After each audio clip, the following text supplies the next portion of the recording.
충격적인 일이 벌어졌습니다. 세계 최정예 부대들이 모인 국제군사훈련평가대회에서 미국, 영국, 독일의 나토 연합군이 한국군 앞에서 일제히 거수경례를 하며 고개를 숙였습니다. 심지어 90세의 한국전 참전 용사가 휠체어에서 일어나 눈물을 머금고 경례를 보냈다고 합니다. 전 세계가 지켜보는 가운데 도대체 한국군은 어떤 모습을 보여준 걸까요? 목숨을 건 임무 수행, 타인을 위한 희생, 그리고 70년이 지나도 사라지지 않는 한국 군인의 신념. 그들이 보여준 진짜 강함이 세계 최강 특수부대를 감동시킨 이야기 지금 시작합니다. 안녕하세요. 저는 헨릭 요한센 중령입니다. 노르웨이 특수부대 FSK에서 20년간 복무했죠. 전장에서 가장 중요한 건 감정 배제와 냉철한 판단력입니다. 제 좌우명은 간단합니다. 전쟁은 정밀한 수학이다. 이게 제가 살아남은 비결이기도 하죠. 오늘부터 국제군사훈련 대회가 시작됩니다. 전 세계 15개국의 정예 부대가 모여 10일간 실전 훈련을 진행하는 행사죠. 제 팀은 이미 3번이나 우승한 경력이 있습니다. 우승 비결은 단 하나, 감정을 배제한 완벽한 전술이었어요. 훈련장에 들어서자 각국 대표들이 모여 있었습니다. 미국, 영국, 프랑스, 독일, 그리고 한국까지. 한국군에 대해서는 솔직히 그다지 큰 기대를 하지 않았죠. 실전 경험이 부족한 조직이라 생각했으니까요. 지휘관들이 모여 첫 인사를 나누는 자리에서 한국 측 대표 이지훈 소령과 인사를 나눴습니다. 요한센 중령님 만나서 영광입니다. 노르웨이 특수부대의 전술은 세계적으로 유명하죠. 이지훈 소령의 영어는 유창했습니다. 그의 눈빛에서 뭔가 단단함이 느껴졌지만 전 그저 형식적인 인사를 건넸을 뿐이죠. 고맙습니다. 좋은 대회가 되길 바랍니다. 개회식이 시작되었습니다. 각국 대표들이 자리에 앉고 노르웨이 측 대표로 제가 짧게 인사말을 했습니다. 냉정함을 강조했죠. 전장에서 살아남으려면 감정을 버려야 한다고요. 다른 장교들은 고개를 끄덕였습니다만 한국 측 장교들의 표정이 조금 다르다는 걸 눈치챘습니다. 어쩐지 공감하지 못하는 듯한 표정이었죠. 그때 사회자가 특별한 손님을 소개했습니다. 존 밀러, 한국전쟁 참전 용사였습니다. 90세가 넘은 노인이었지만 군복을 깔끔하게 차려입고 있었죠. 그가 단상에 올라왔을 때 대부분의 장교들은 공손하게 박수를 쳤습니다. 그런데 한국군 장교들의 반응은 달랐어요. 전원이 일어나 밀러 씨를 향해 깊은 목례를 했습니다. 전통적인 큰절이었죠. 그 모습에 훈련장 전체가 조용해졌습니다. 밀러 씨는 감동한 듯 눈물을 글썽였고 한국군 장교들은 한참을 그대로 서 있었습니다. 전 그 모습을 보며 눈을 살짝 찌푸렸습니다. 과잉 반응이라고 생각했죠. 전쟁은 직업이고 임무일 뿐인데 왜 저런 감정적인 반응을 보이는지 이해할 수 없었습니다. 옆에 있던 독일 장교가 저에게 속삭였습니다. 인상적이군요. 70년 전 전쟁인데도 저렇게 예우하다니. 전술적으로는 불필요한 행동이죠. 감정은 판단을 흐리게 만듭니다. 제 말에 독일 장교는 고개를 끄덕였지만 그의 눈빛에는 의문이 있었습니다. 그때 밀러 씨가 말을 이었습니다. 1952년 양구에서 만난 한국군들은 정말 특별했습니다. 어떤 상황에서도 동료를 버리지 않았죠. 한국군 장교들의 눈빛이 더욱 단단해졌습니다. 자부심이 느껴졌죠. 전 그런 그들을 보며 속으로 생각했습니다. 감정적인 유대감은 전장에서 위험한 요소다. 다음 날부터 시작될 훈련에 대한 설명이 이어졌습니다. 첫 번째 미션은 인질 구출과 정보 탈취였습니다. 제 팀은 이미 완벽한 작전을 세웠죠. 감정을 배제한 정확한 계산, 그것만이 승리의 열쇠라고 믿었으니까요. 하지만 그날 밤 숙소로 돌아와 아들에게서 온 메시지를 확인했습니다. 짧은 문자였죠. 아버지, 다시 한번 생각해보세요. 제가 예술가가 되겠다는 결정을 이해해주세요. 전 그 메시지를 읽고 한숨을 내쉬었습니다. 아들 에릭은 제 뜻을 거역하고 군인의 길을 포기했습니다. 가족의 전통을 깨고 예술가가 되겠다고 했죠. 저는 그런 선택을 이해할 수 없었습니다. 군인의 길만이 명예롭다고 생각했으니까요. 창밖을 바라보며 내일의 훈련을 생각했습니다. 각국 군인들의 실력을 볼 생각에 기대가 되었지만 한국군의 그 진지한 눈빛과 참전 용사를 향한 깊은 존경심이 자꾸 머릿속에 맴돌았습니다. 그들의 눈에서 본 것은 단순한 감정이 아니었습니다. 뭔가 다른 것이었죠. 하지만 그때는 아직 그것이 무엇인지 알지 못했습니다. 첫 번째 미션 브리핑이 시작되었습니다. 훈련장 중앙에 3층 건물이 세워져 있었죠. 미션은 간단했습니다. 인질 구출과 정보 확보, 2가지 목표를 달성해야 했어요. 시간 제한은 15분이었습니다. 이번 훈련은 실제 상황을 가정합니다. 1층에 인질 3명, 3층에 정보가 담긴 하드디스크가 있습니다. 목표물을 모두 확보하고 대피해야 합니다. 각국 팀장들은 메모를 하며 진지한 표정을 지었습니다. 제 계산은 이미 끝났죠. 15분이면 둘 다 확보하기 어렵습니다. 우선순위는 정보였어요. 인질은 포기해야 했습니다. 우리 노르웨이 팀이 첫 번째로 투입되었습니다. 저는 팀원들에게 명확한 지시를 내렸죠. 정보가 최우선이다. 3층으로 직행한다. 제 팀은 정확히 계획대로 움직였습니다. 1층의 인질은 지나치고 곧바로 3층으로 향했죠. 정확히 8분 만에 하드디스크를 확보했습니다. 탈출 시간까지 합쳐 12분 30초, 미션 성공이었죠. 하지만 인질은 모두 사망 처리되었습니다. 심사위원들은 우리의 전술적 판단을 인정했습니다. 프랑스, 독일, 영국 팀도 비슷한 선택을 했어요. 어느 팀도 제한 시간 내에 두 목표를 모두 달성하지 못했습니다. 그건 불가능한 미션이었으니까요. 마지막으로 한국 팀의 차례가 왔습니다. 이지훈, 소령이 이끄는 팀이 준비를 마치고 출발 신호를 기다리고 있었습니다. 저는 팔짱을 끼고 지켜봤죠. 그들의 전술이 궁금했습니다. 신호가 울리자 한국 팀이 건물로 진입했습니다. 그런데 뭔가 달랐어요. 그들은 팀을 둘로 나눴습니다. 2명이 1층으로, 3명이 3층으로 향했죠. 제 생각에는 무모한 선택이었습니다. 병력을 분산시키면 성공률이 떨어지니까요. 시간이 흘렀습니다.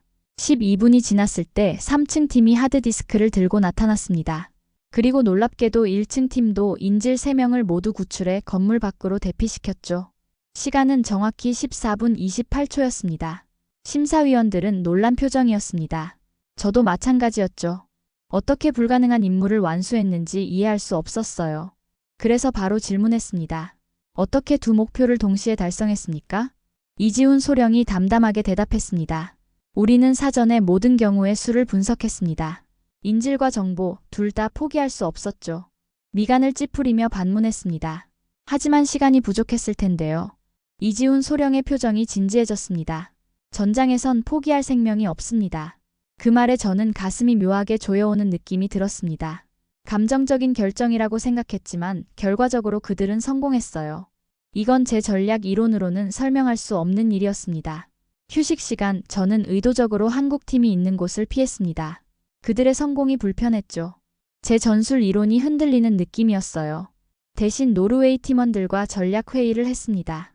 다음 미션은 시가전 훈련이었죠. 저녁 식사 시간, 참전 용사 밀러 씨가 제 테이블로 다가왔습니다. 노인의 눈빛은 여전히 날카로웠어요.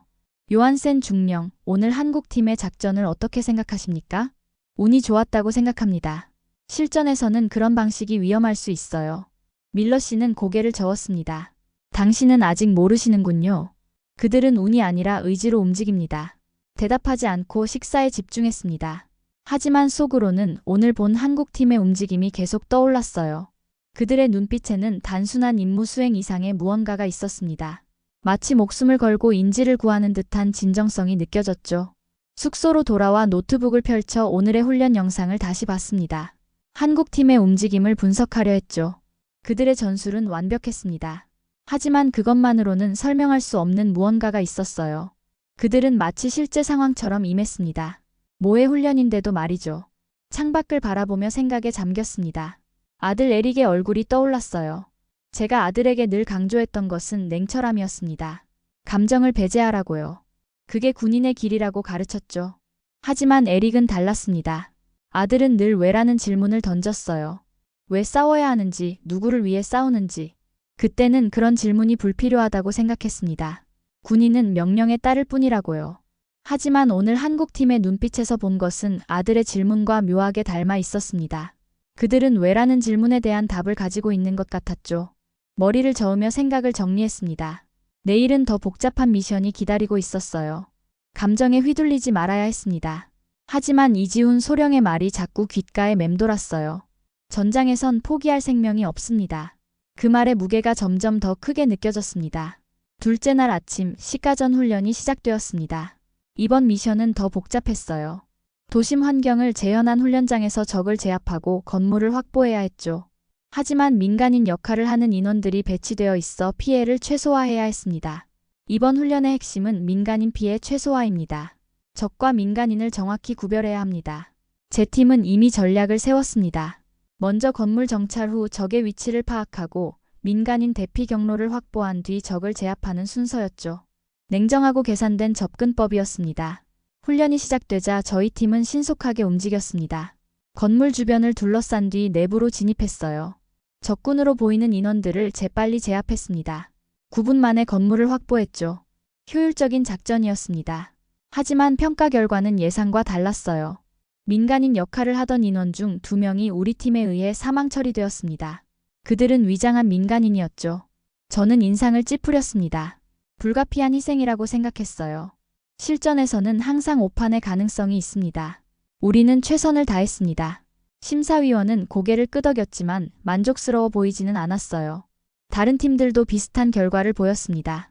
미국 팀은 민간인 1명을 희생시켰고 독일 팀은 3명이었죠. 마지막으로 한국 팀이 도전했습니다.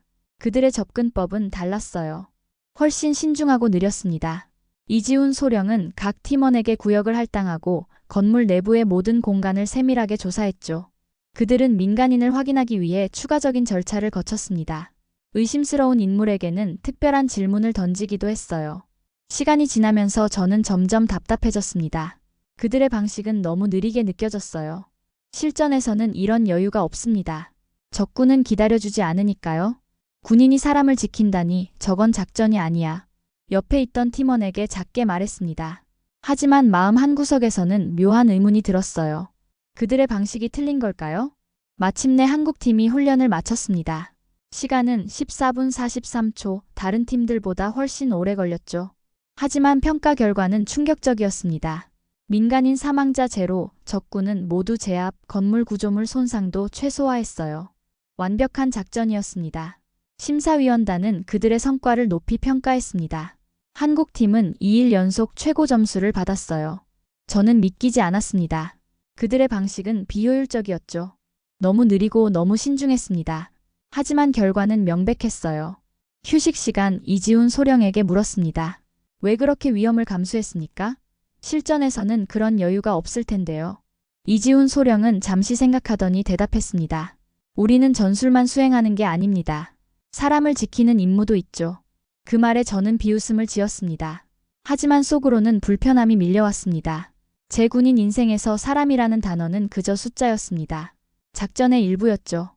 그런데 이지훈 소령은 다른 관점을 가지고 있었습니다. 저녁 식사 후 각국 장교들이 모여 훈련에 대해 토론했습니다. 분위기는 묘했습니다. 어제까지만 해도 우리 노르웨이 방식이 최선이라는 암묵적 동의가 있었는데 오늘은 그렇지 않았죠. 한국군의 방식에 대한 관심이 높아졌습니다. 영국 장교가 물었습니다. 한국군은 왜 그렇게 민간인 보호에 집착합니까? 이지훈 소령은 간단하게 대답했습니다. 우리는 지켜야 할 대상을 잊지 않습니다. 그 말이 제 마음을 흔들었습니다. 지켜야 할 대상. 저는 오랫동안 임무 완수만 생각했습니다. 적을 제압하고 목표를 달성하는 것. 그게 군인의 임무라고 믿었죠. 하지만 무엇을 위한 임무인지는 생각하지 않았습니다. 숙소로 돌아오는 길에 참전 용사 밀러 씨를 만났습니다. 밀러 씨는 저를 보더니 고개를 끄덕였습니다. 오늘 고민이 많아 보이는군요. 한국군의 방식을 이해할 수 없습니다. 너무 위험을 감수하고 있어요. 밀러 씨는 천천히 말했습니다. 1952년 양구에서 한국군은 포위된 우리를 구하기 위해 적진을 뚫고 왔습니다. 제 마음속에 의문이 커져갔습니다. 감정과 이성, 어느 쪽이 전장에서 더 중요한 걸까요? 제가 그동안 굳게 믿었던 냉철함은 정말 최선의 선택일까요? 이런 생각들이 머릿속을 맴돌았습니다. 아들 에릭에게 가르쳤던 것들이 과연 옳았던 걸까요? 군인의 가치를 숫자와 효율성으로만 판단했던 제 방식에 오류가 있었던 건 아닐까요? 한국군이 보여주는 이 다른 관점이 마음을 흔들었습니다. 이지훈 소령의 눈빛에서 본 확신과 결의는 단순한 감정이 아니었습니다. 그건 깊은 신념에서 오는 힘이었죠. 밤이 깊어갔습니다. 창밖으로 별이 보였습니다. 아들 에릭에게서 또 연락이 없었어요. 마지막 대화는 언제였는지 기억도 나지 않았습니다. 에릭은 제가 군인의 길을 강요한다고 생각했죠. 하지만 저는 그저 아들이 생존하는 법을 배우길 바랐을 뿐입니다. 제 스마트폰을 열어 아들의 사진을 보았습니다. 에릭은 웃고 있었어요. 그 웃음이 마음을 아프게 했습니다. 지켜야 할 대상. 이지훈 소령의 말이 자꾸 떠올랐습니다. 어쩌면 제가 지켜야 할 가장 중요한 것을 잊고 있었는지도 모릅니다. 다음 날의 훈련이 궁금해졌습니다. 한국군의 방식은 계속해서 제 신념을 흔들 것 같았어요. 그리고 그것이 불편하면서도 동시에 궁금했습니다. 셋째 날 예상치 못한 일이 벌어졌습니다. 오전 훈련이 끝나고 점심을 먹던 중이었어요. 갑자기 훈련장 외곽에서 폭발음이 들렸습니다. 처음에는 훈련의 일부라고 생각했죠. 하지만 곧 비상벨이 울렸습니다. 모든 인원은 즉시 대피하십시오. 저는 즉시 자리에서 일어났습니다. 노르웨이 팀원들을 모아 상황을 파악했어요. 훈련장 서쪽 건물에서 실제 폭발이 발생했다는 정보가 들어왔습니다. 오래된 폭발물이 훈련 중 진동으로 작동한 것 같았죠. 다행히 직접적인 인명피해는 없었습니다. 하지만 추가 폭발 위험이 있어 모든 인원이 대피해야 했어요. 각국 팀들은 신속하게 안전지역으로 이동했습니다. 저희 팀도 완벽하게 대응했죠. 모든 인원을 확인하고 안전지역으로 대피했습니다. 영국, 미국, 독일 팀들도 마찬가지였어요. 우리는 훈련받은 대로 행동했습니다. 하지만 한국 팀의 행동은 달랐습니다. 대피 중에 이지훈 소령이 갑자기 멈춰 섰어요. 무전을 봤더니 표정이 심각해졌습니다. 그가 팀원들에게 뭔가 지시하는 모습이 보였어요. 뭐 하는 겁니까? 즉시 대피해야 합니다. 제 말에 이지훈 소령이 대답했습니다. 폭발 건물에 인원이 있습니다. 저는 즉시 반박했습니다. 지금은 우리 안전이 우선입니다. 구조대가 올 때까지 기다려야 해요. 그러나 이지훈 소령은 결심한 듯 했습니다. 그는 자신의 팀에게 명령했고 그들은 대피 방향과 반대로 움직였습니다. 저는 그들이 폭발 현장으로 향하는 것을 보고 경악했어요. 그건 명백한 프로토콜 위반이었습니다. 대피 지역에서 각국 장교들은 한국팀의 행동에 대해 의견을 나눴습니다. 대부분 그들의 선택이 무모하다고 생각했어요. 저도 마찬가지였습니다. 군인은 불필요한 위험을 감수하면 안 됩니다. 전술적 손실입니다. 제가 독일 장교에게 말했습니다. 그도 동의했어요. 하지만 참전 용사 밀러 씨가 대피 지역으로 천천히 걸어오더니 우리 대화를 듣고 멈춰 섰습니다. 내가 1952년 양구에서 본 게 저거였어요. 밀러 씨의 눈에는 감정이 담겨 있었습니다. 그 말에 저는 무언가 반박하려 했지만 자기도 모르게 입술을 깨물고 있었어요. 이유를 설명할 수 없는 불편함이 가슴 깊은 곳에서 올라왔습니다. 10분이 지났습니다. 한국팀에 대한 소식은 없었어요. 저는 초조해졌습니다. 그때 무전기에서 소리가 들렸습니다. 여기는 한국팀입니다. 건물 내 인원 3명 모두 안전하게 구출했습니다. 순간 대피 지역의 모든 사람들이 침묵했습니다. 저도 놀랐죠. 그들이 실제로 성공할 거라고 생각하지 않았으니까요. 5분 후 한국팀이 구출된 인원들과 함께 나타났습니다. 이지훈 소령이 제게 다가왔습니다. 그의 얼굴과 군복은 먼지와 그을음으로 더럽혀져 있었어요. 무모한 행동이었습니다. 제가 먼저 말했습니다. 하지만 제 목소리에는 이전과 다른 무언가가 있었어요. 확신이 흔들리는 듯한 뉘앙스였습니다.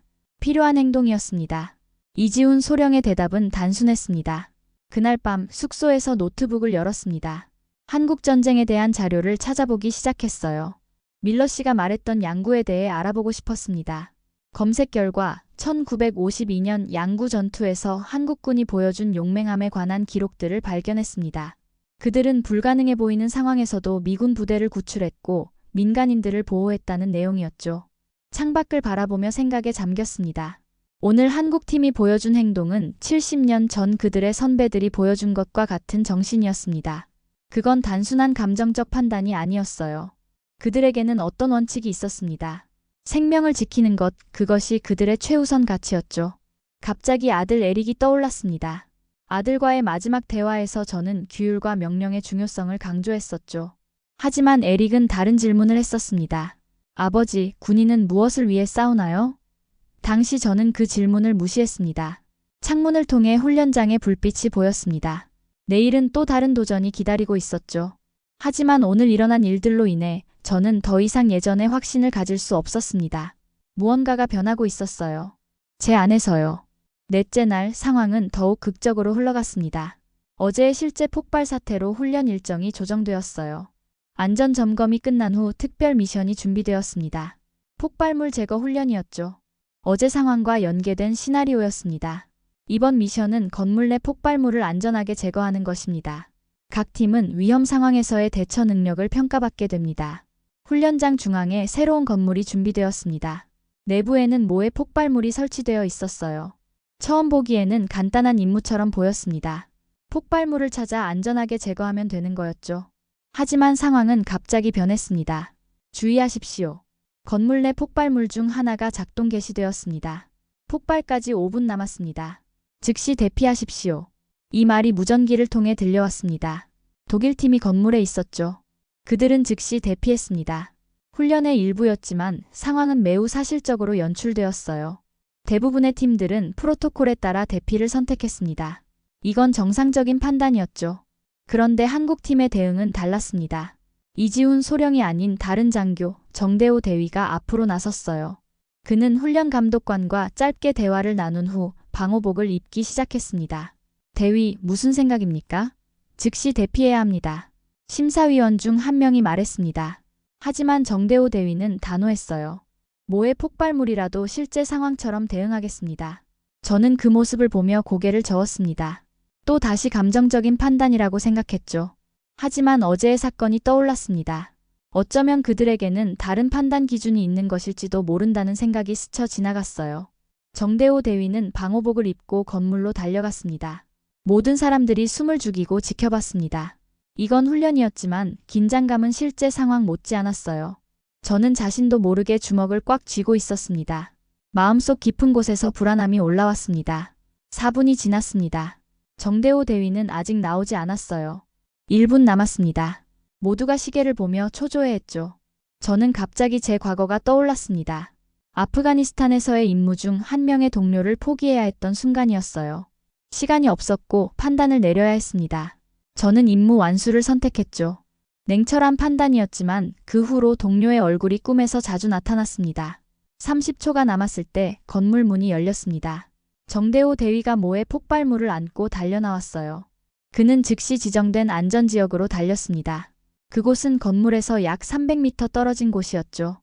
정대호 대위는 쉬지 않고 달렸습니다. 몸에 긴장감이 가득했어요. 실제로 목숨을 건 달리기처럼 보였습니다. 10초가 남았을 때 그는 안전지역에 도착했습니다. 모에 폭발물을 지정된 상자에 넣었어요. 그 순간 카운트다운이 끝났고 불빛이 깜빡이며 무력화 성공이라는 신호가 표시되었습니다. 훈련장은 일순간 정적에 빠졌다가 곧 기립박수가 터져나왔습니다. 다른 나라 장교들도 자리에서 일어나 박수를 쳤어요. 정대호 대위는 방호복을 벗으며 환하게 웃었습니다. 그의 얼굴에는 땀이 가득했지만 눈빛은 밝았습니다. 저는 무의식적으로 자리에서 일어났습니다. 박수를 치면서도 마음속에는 복잡한 감정이 일었어요. 왜 그가 그런 위험을 감수했는지 이해할 수 없었습니다. 하지만 동시에 그의 용기에 감동했죠. 훈련 후 정대호 대위에게 다가갔습니다. 마음속에 품고 있던 질문을 꺼냈어요. 왜 그런 위험을 감수했습니까? 모의 훈련인데도 말입니다. 정대호 대위는 진지한 표정으로 저를 바라봤습니다. 그의 눈빛에는 깊이가 있었어요. 우린 명령만 따르지 않습니다. 지킬 가치도 함께 따릅니다. 그 말에 저는 할 말을 잃었습니다. 지킬 가치. 그 간단한 말이 제 마음을 꿰뚫었어요. 제 군인 생활에서 가치를 생각해 본 적이 있었나요? 명령과 효율성, 임무 완수. 그것만을 생각했던 것 같습니다. 숙소로 돌아가는 길에 밀러 씨와 마주쳤습니다. 노인은 지팡이를 짚고 천천히 걸어오고 있었어요. 놀라운 광경이었지요? 밀러 씨가 물었습니다. 저는 고개를 끄덕였습니다. 이해할 수 없습니다. 왜 그렇게까지 하는 걸까요? 밀러 씨는 잠시 생각에 잠기더니 대답했습니다. 그들은 자신이 지키려는 것이 무엇인지 알고 있습니다. 당신은 아십니까? 그 질문이 마음에 박혔습니다. 제가 지키려는 것은 무엇인가요? 그동안 한 번도 그런 질문을 스스로에게 던져본 적이 없었어요. 그저 임무를 완수하는 것, 그것이 군인의 의무라고 생각했습니다. 밤이 깊어갈수록 생각은 더욱 복잡해졌습니다. 아들 에릭의 얼굴이 떠올랐어요. 그가 군인이 되기를 거부했을 때 저는 크게 실망했습니다. 하지만 지금 생각해보니 에릭은 어쩌면 저보다 더 명확한 가치관을 가지고 있었는지도 모릅니다. 자신이 지키고 싶은 것이 무엇인지 알고 있었으니까요. 창밖으로 별이 반짝였습니다. 내일은 또 다른 훈련이 기다리고 있었죠. 하지만 오늘 본 것은 단순한 훈련 이상의 무언가였습니다. 그것은 가치에 대한 깊은 물음이었어요. 제 마음속에 작은 변화가 시작되고 있었습니다. 5째 날 아침, 저는 평소보다 일찍 일어났습니다. 창밖으로 보이는 하늘은 아직 어두웠고 별들이 희미하게 빛나고 있었어요. 잠을 설쳤습니다. 어제 정대호 대위의 행동이 계속 머릿속을 맴돌았죠. 그리고 밀러 씨의 질문. 당신은 자신이 지키려는 것이 무엇인지 아십니까? 이 질문에 대한 답을 찾고 싶었습니다. 노트북을 펴고 한국전쟁에 관한 자료를 더 찾아보기 시작했어요. 특히 밀러 씨가 언급했던 양구 전투에 관한 정보를 자세히 알고 싶었죠. 검색 결과 양구 지역에서 벌어진 여러 전투들이 나왔습니다. 1951년부터 1953년까지 치열한 격전지였던 곳이었어요. 놀라운 사실들이 눈에 들어왔습니다. 한국군은 물자와 장비가 부족한 상황에서도 놀라운 투지를 보여주었다는 기록들이 많았어요. 그들은 종종 미군이나 다른 연합군보다 더 위험한 임무를 자처했다는 내용도 있었죠. 특히 민간인 보호를 위해 목숨을 걸었던 이야기들이 많았습니다. 한 사진이 제 시선을 끌었어요. 1952년 겨울 눈 덮인 산악지대에서 찍힌 사진이었습니다. 한국군 병사들이 부상당한 미군 병사를 들것에 실어 운반하고 있었죠. 그들의 얼굴은 지치고 고통스러워 보였지만 눈빛은 단호했습니다. 그 사진 밑에는 짧은 설명이 있었어요. 한국군 소대가 포위된 미군 부대를 구출하기 위해 적진을 뚫고 진입하여 부상자를 안전하게 대피시켰다. 밀러 씨가 이야기했던 바로 그 순간이었을까요? 그 사진 속 한국군의 눈빛은 정대호 대위의 눈빛과 놀랍도록 닮아 있었습니다. 70년의 시간이 흘렀지만 그 정신은 변하지 않은 것 같았어요. 더 깊이 자료를 찾아보았습니다. 한국전쟁 당시 한국군의 희생은 엄청났다는 사실을 알게 되었어요. 수많은 군인들이 목숨을 잃었고 가족과 고향을 잃은 사람들도 셀 수 없이 많았습니다. 그럼에도 그들은 싸웠습니다. 그들이 지키려 한 것은 무엇이었을까요? 그때 제 스마트폰이 울렸습니다. 오랜만에 아들 에릭에게서 온 메시지였어요. 간단한 내용이었죠. 아버지가 자랑스러워요. 좋은 하루 되세요. 가슴이 뭉클해졌습니다. 에릭과 저는 오랫동안 대화가 단절되어 있었어요. 제가 군인의 길을 강요했기 때문이었죠. 아들은 예술가가 되고 싶어 했습니다. 그림을 그리고 싶어 했어요. 하지만 저는 그것을 인정하지 않았습니다. 군인은 규율과 명령을 따르는 존재다. 그것이 명예로운 삶이다. 제가 항상 에릭에게 말했던 내용이었습니다. 하지만 지금 생각해보니 제가 과연 군인의 본질을 제대로 이해하고 있었던 걸까요? 정대호 대위의 말이 떠올랐습니다. 우린 명령만 따르지 않습니다. 지킬 가치도 함께 따릅니다. 창밖을 바라보며 생각했습니다. 제가 지키려 했던 것은 무엇이었을까요? 명령? 규율? 효율성? 그것들은 수단이지 목적이 아니었습니다. 진정한 목적을 잊고 있었던 건 아닐까요? 아들에게 답장을 보내려다 멈추었습니다. 무슨 말을 해야 할지 알 수 없었어요. 오랜 시간 동안 제가 옳다고 믿었던 것들이 흔들리고 있었습니다. 혼란스러웠죠. 오전 브리핑 시간이 되어 훈련장으로 향했습니다. 오늘의 미션은 복합작전이었어요. 정보 수집과 적 제압, 그리고 민간인 보호까지 모두 포함된 복잡한 임무였습니다. 각국 팀들은 진지한 표정으로 작전 계획을 세우고 있었어요. 저희 노르웨이 팀도 계획을 세웠습니다. 하지만 이번에는 달랐어요. 제가 팀원들에게 말했습니다. 이번엔 민간인 보호에 더 신경 쓰겠습니다. 목표물 확보도 중요하지만 민간인 안전이 우선입니다. 팀원들은 놀란 표정을 지었습니다. 그동안 제가 항상 강조했던 것은 임무 효율성이었으니까요. 하지만 이번엔 다른 접근법을 시도하고 싶었습니다. 브리핑이 끝난 후 참전 용사 밀러 씨와 마주쳤습니다. 밀러 씨는 미소를 지으며 물었어요. 어젯밤 생각을 많이 하셨군요. 네, 한국전쟁에 대해 찾아봤습니다. 놀라운 이야기들이 많더군요. 밀러 씨는 고개를 끄덕였습니다. 그들은 자신의 희생을 통해 무엇이 중요한지 보여줬습니다. 그 말에 깊이 공감했습니다. 제 마음속에서는 변화가 시작되고 있었어요. 오랫동안 믿어왔던 가치관이 새롭게 정립되고 있었습니다. 그리고 그 변화는 에릭과의 관계에도 영향을 미칠 것 같았어요. 훈련장으로 돌아가는 길에 이지훈 소령과 마주쳤습니다. 그에게 다가가 물었어요. 한국군에게 있어 가장 중요한 가치는 무엇입니까? 이지훈 소령은 잠시 생각하더니 대답했습니다. 사람입니다. 우리가 지키는 것은 숫자나 목표물이 아니라 사람이에요. 그 단순한 대답이 제 마음에 깊이 와닿았습니다. 사람. 그것이 모든 것의 중심이었어요. 에릭에게 다시 메시지를 보내야겠다고 결심했습니다. 6째 날 훈련 대회의 마지막 날이었습니다. 모든 팀들은 지난 5일간의 성과를 종합 평가받는 날이었어요. 아침부터 훈련장은 긴장감으로 가득 찼습니다. 각국 팀들은 마지막 브리핑을 준비하며 분주히 움직였죠. 저도 노르웨이 팀을 이끌고 최종 발표를 준비했습니다. 발표장에는 각국의 군 관계자들과 심사위원단이 모여 있었어요. 참전용사 밀러 씨도 앞자리에 앉아 있었습니다. 미국, 영국, 독일 팀들이 차례로 나와 자신들의 전략과 성과를 발표했어요. 그들의 발표는 전문적이고 효율성에 중점을 둔 내용이었습니다. 드디어 저희 노르웨이 팀의 차례가 왔어요. 단상에 올라 청중들을 바라봤습니다. 준비해온 발표 자료가 있었지만 갑자기 마음이 바뀌었어요. 노트북을 닫고 마이크 앞에 섰습니다. 가슴속에서 뭔가 말하고 싶은 욕구가 강하게 올라왔습니다. 제 이름은 헨릭 요한센입니다. 오늘 저는 예정된 발표를 하지 않으려 합니다. 장내가 조용해졌어요. 모두가 의아한 표정으로 저를 바라봤습니다. 심호흡을 하고 제 마음속 깊은 곳에서 올라오는 진실된 목소리를 따랐어요. 지난 5일 동안 저는 군인의 본질에 관해 많은 것을 배웠습니다. 군인으로서 20년간 효율성과 냉철함만을 추구했죠. 한국팀에게서 다른 접근법을 보았습니다. 우리는 승리를 정의로 착각했습니다. 청중석에서 작은 소음이 들렸어요. 제 말에 동요하는 장교들이 보였습니다. 지금까지 그들이 믿어온 가치가 흔들리는 소리였을까요? 저도 며칠 전까지는 그들과 같은 생각이었으니까요. 저는 오랫동안 아들에게 제 방식만이 옳다고 강요했습니다. 이제야 깨닫습니다. 무엇을 위해 싸워야 하는지가 중요합니다. 말을 마치자 잠시 침묵이 흘렀어요. 그리고 천천히 노르웨이 장교들이 자리에서 일어났습니다. 그들은 한국팀을 향해 거수경례를 했어요. 다른 나라 장교들도 하나둘씩 일어나 함께했습니다. 한국팀은 놀란 표정으로 잠시 그 광경을 바라봤죠. 그리고 조용히 자리에서 일어나 경례에 답했습니다. 발표가 끝나고 저는 단상에서 내려왔어요. 여러 장교들이 다가와 악수를 청했습니다. 그들의 눈빛에서 공감을 읽을 수 있었어요. 우리는 오랫동안 효율성이라는 이름으로 중요한 것들을 놓치고 있었던 겁니다.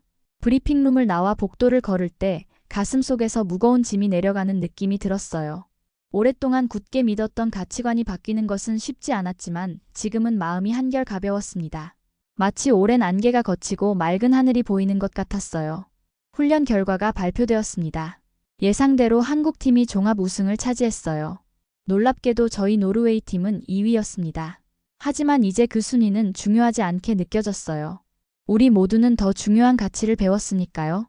저녁 식사 자리에서 이지훈 소령이 제게 다가왔습니다. 그의 얼굴에는 따뜻한 미소가 있었어요. 오늘 발표 감사합니다. 제가 더 많이 배웠습니다. 우리는 서로를 이해하는 미소를 나눴어요. 이지훈 소령과의 대화는 짧았지만 그 안에는 깊은 상호 존중이 담겨 있었습니다. 숙소로 돌아와 짐을 정리하기 시작했어요. 내일이면 모든 팀이 각자의 나라로 돌아갈 예정이었습니다. 창밖으로 보이는 밤하늘에는 별들이 반짝였어요. 문득 아들 에릭이 생각났습니다. 스마트폰을 들어 에릭의 번호를 찾았어요. 손가락이 잠시 멈췄다가 결심한 듯 통화 버튼을 눌렀습니다. 몇 번의 신호음이 울린 후 에릭이 전화를 받았어요. 오랜만에 듣는 아들의 목소리였습니다. 잠시 말문이 막혔어요. 무엇부터 이야기해야 할지 몰랐습니다. 하지만 이제 솔직해지기로 했어요. 에릭, 아빠가 오랫동안 너를 이해하지 못했구나. 전화기 너머로 잠시 침묵이 흘렀습니다. 그리고 에릭의 목소리가 들려왔어요. 아버지, 무슨 일이 있었나요? 아빠가 여기서 진짜 군인을 만났단다. 그렇게 우리는 오랜만에 진심 어린 대화를 나눴어요. 통화를 마치고 창밖을 바라봤습니다. 내일부터는 새로운 시작이 될 것 같았어요. 노르웨이로 돌아가면 많은 것들을 바꿔야 했습니다. 우리 부대의 훈련 방식, 가치관, 그리고 무엇보다 제 자신의 마음가짐을 말이죠. 마지막 날 모든 공식 일정이 끝나고 각 팀은 귀국 준비를 했습니다. 훈련장은 조용해졌어요. 이제 각자의 일상으로 돌아갈 시간이었죠. 저는 짐을 정리하며 지난 일주일을 되돌아봤습니다. 처음 이곳에 왔을 때와 지금의 제 마음은 완전히 달랐어요. 마치 다른 사람이 된 것 같았습니다. 아침 일찍 산책을 나갔습니다. 훈련장 주변의 숲길을 걸으며 마음을 정리하고 싶었어요. 이슬이 맺힌 풀잎이 아침 햇살에 반짝였습니다. 상쾌한 공기가 폐 속 깊이 들어왔죠. 그때 멀리서 걸어오는 정대호 대위가 보였습니다. 우연히 같은 시간에 산책을 나온 것 같았어요. 좋은 아침입니다. 요한센 중령님. 정대호 대위가 먼저 인사했습니다. 그의 표정은 밝았어요. 훈련이 끝난 홀가분함이 느껴졌습니다. 좋은 아침입니다. 정대호 대위. 우리는 함께 걷기 시작했어요. 처음에는 어색한 침묵이 흘렀지만 곧 자연스러운 대화가 이어졌습니다. 훈련장 뒤편에 있는 작은 언덕에 올랐죠. 아침 햇살에 빛나는 풍경이 눈앞에 펼쳐졌습니다. 멀리 훈련장과 숙소가 보였어요. 지금도 전술적으로 당신들이 이길 수 있습니다. 제가 솔직하게 말했어요. 노르웨이 특수부대의 기술적 우위는 여전히 자랑스러웠습니다. 하지만 이제는 그것만이 전부가 아니라는 것을 알았죠. 하지만 오늘부터 저희가 지키려는 것이 무엇인지 알고 계시잖아요? 정대호 대위의 말에 미소가 지어졌습니다. 그는 옳았어요. 이제 저는 그들이 무엇을 위해 싸우는지 알게 되었습니다. 그것은 단순한 승리나 효율성이 아니었죠. 그들은 가치를 위해 싸웠습니다. 사람을 위해 싸웠어요. 공항으로 가는 버스 안에서 저는 창밖의 풍경을 바라봤습니다. 마음속에는 평온함이 가득했어요.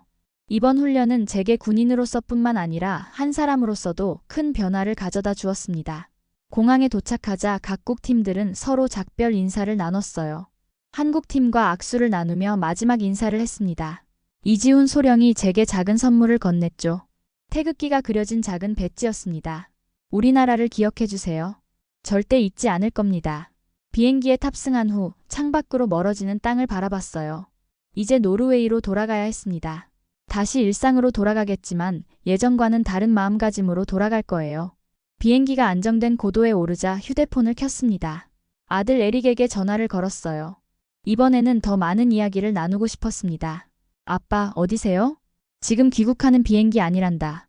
내가 오늘 진짜 군인을 만났어. 전화를 끊고 창밖을 바라봤습니다. 구름 위로 펼쳐진 하늘은 맑고 눈부셨어요. 마치 새로운 시작을 알리는 것 같았습니다.